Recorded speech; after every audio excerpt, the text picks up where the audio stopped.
Hello. Someone's happy.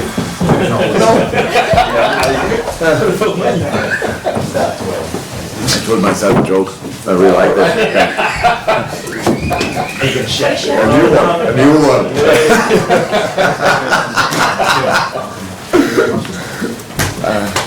Okay, we've got two micro sections to this for the cameras at the back who are feeding, which means I won't be able to take questions from everyone. I'll get around as many as I can.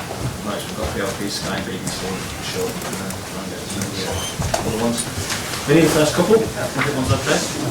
Jürgen, first of all, it's just back to Tuesday night really, because you said after the game, because we talked about a 9-0 aggregate score against United, you said, I know it will not last forever, they will strike back. So you see the appointment of Erik ten Hag as the start of that? Yeah, probably.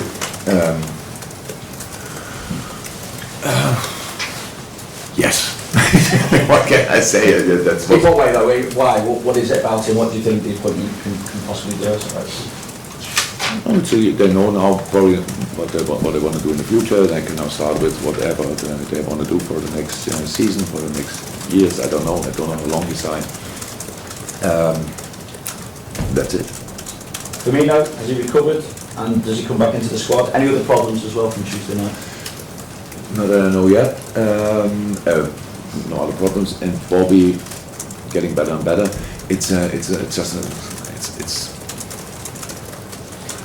uncomfortable, painful. So we have to make sure that he can really. It is today, first day on the pitch. So I don't. But still 2 days to go. So maybe if the Bobby gives a thumb up, then he will be involved. When not, then we wait another few days. But then I think after that he will be. That should be possible. Obviously a big game for both sides. We know why you need the points. We can see why Everton need the points as well. Your aim obviously is to look after yourselves. If Everton don't manage to stay up, is this a fixture that you would miss? Yeah. The Merseyside derby? Of course. I think we are used to two clubs in the city, and that's how it is. And then all around the derbies, it's always. Especially it's now this week is slightly different because you played United in midweek. That makes it. But usually the full week before you play, Everton is all the talks and all the things people are talking about are about the derby. So yes, of course I would. Vinny, Ben, PLP. Jürgen, does this take a greater intensity this week because of the relative positions and stakes and they're on the line for Everton, obviously avoiding drop for you, the quadruples still on, league game. So is there more riding on this than the usual now?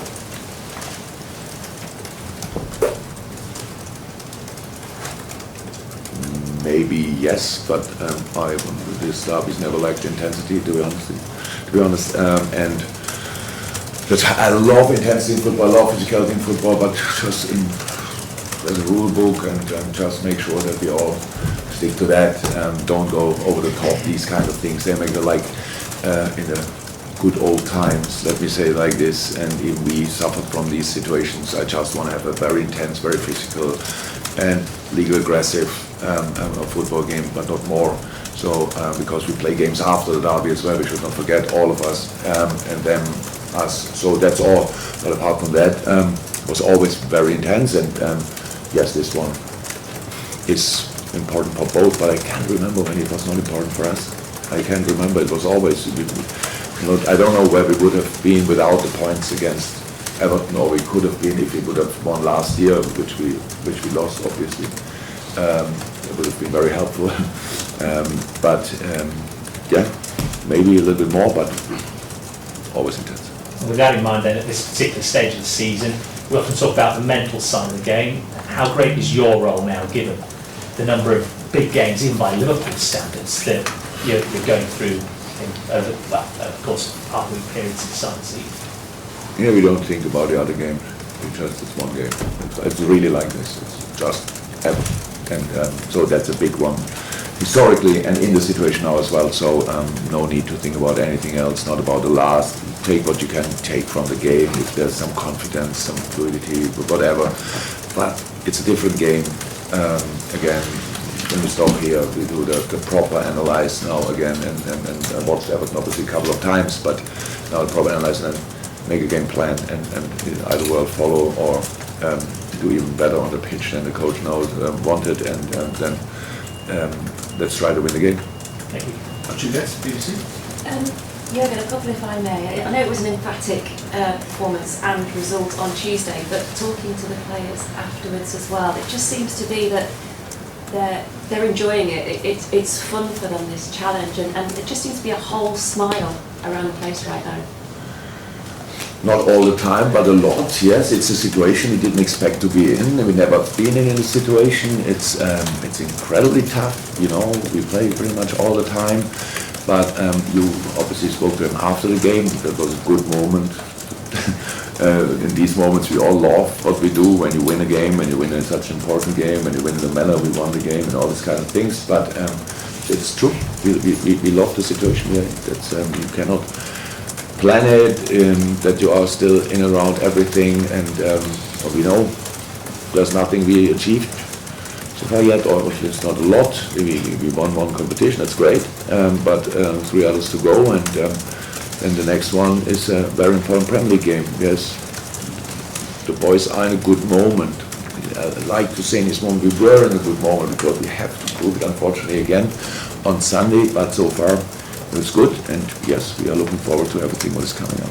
And it was just a word on Thiago as well, because it was a masterclass again on Tuesday, and he came into his own this time last season, I think, if I remember as well, the influence that he just seems to be having at this stage of the season as well. Yeah, it's great, but I don't like to talk too much about one player, not because the player doesn't deserve it, but always when we do that, then something happened to the player. So I leave this room and then I hear Thiago feels a little bit here or there. So yeah, it was good. So let's carry on.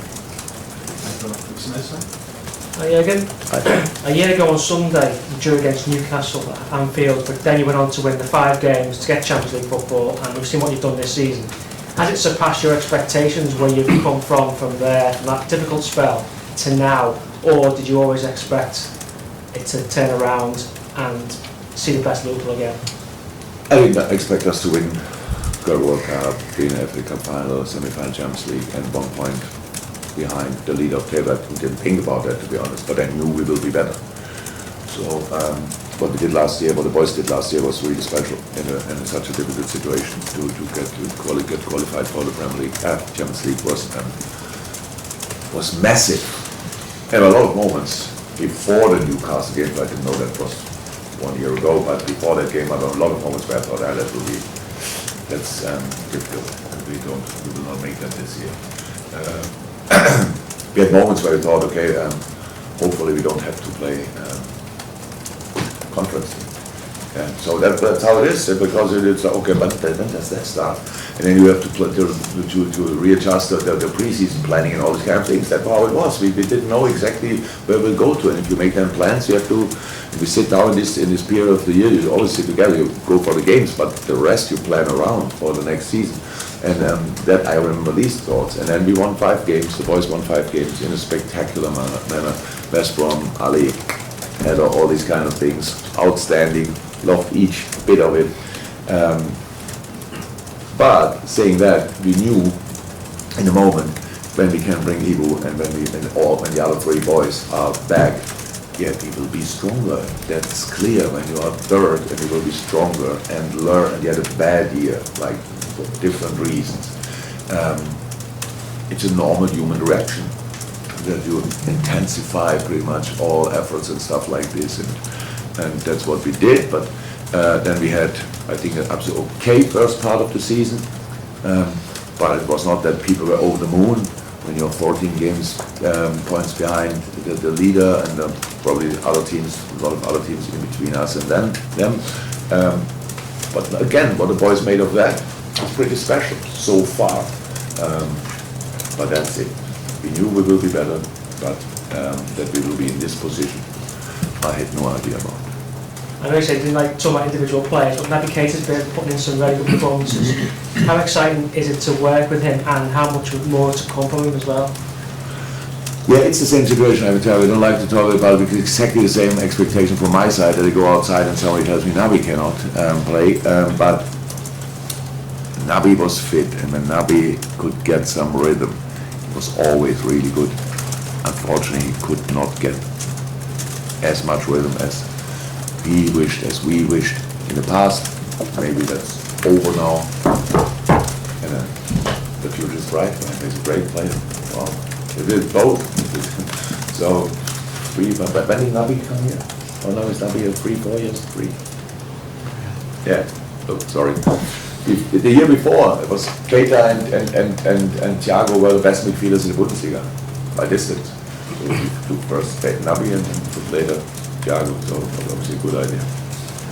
Carl Markham, if there's any more for the opening, if not, we'll go to the Divided Life Cup, who's at the back. Yes, Carl, we can see you. I'm not sure you heard me.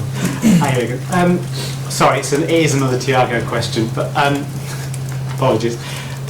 It's only just over a year ago that some people were questioning his suitability in the team, and I know there were specific reasons for that because of the injuries and all the changes you made. But I'm just wondering, is he almost a better player now, having gone through that and what he's producing now than when he first arrived?